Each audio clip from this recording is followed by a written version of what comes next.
guys. I'm your guy, and I'm your man, Mr. Alton Henry.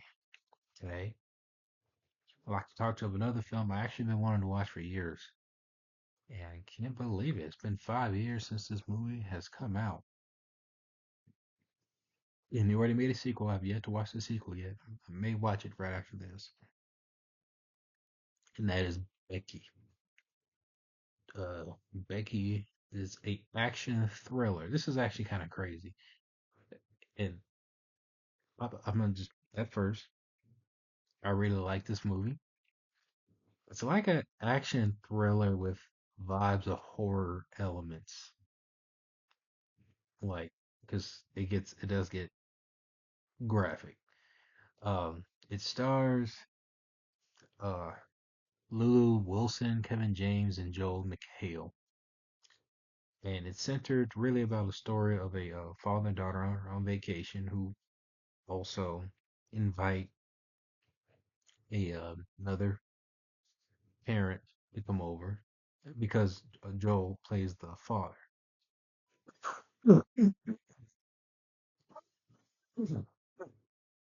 Excuse me, he plays the father, a single dad who invites a single mom to bunk in with them and hopefully have a family. Uh, Becky, played by Lou Wilson, uh, doesn't like that. She feels conflicted, especially after knowing that she lost her real mom through sickness, and now her dad wants to move on to formulate a new family. But then they are encountered by neo Nazis, and they try to take over the house. And it's up to Becky to save the family.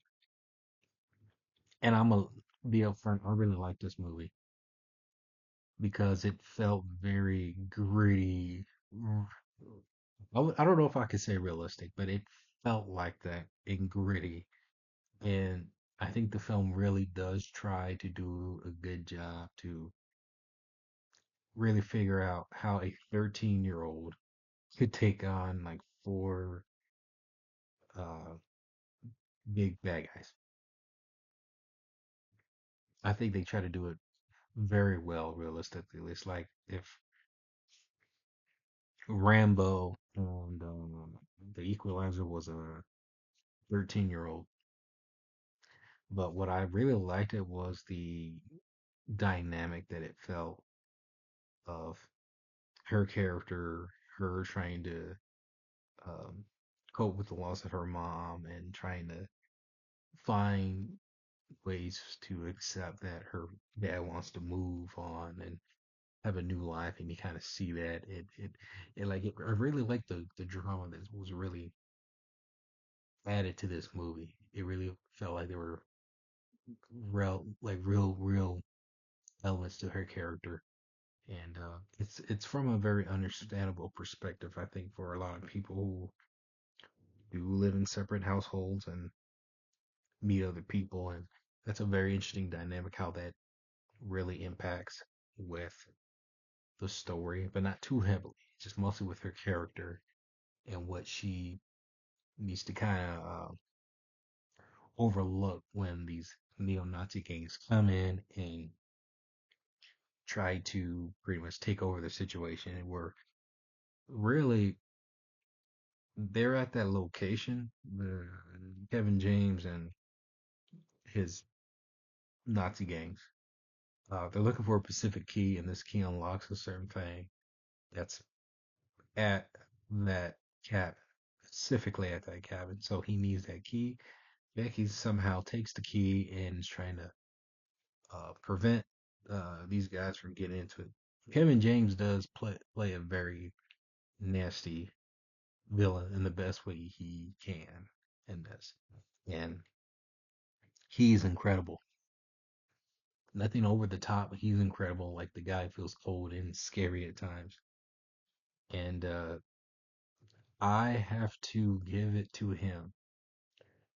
I think this is where a lot of comedic actors should try to take on challenging roles. Jim Carrey did it.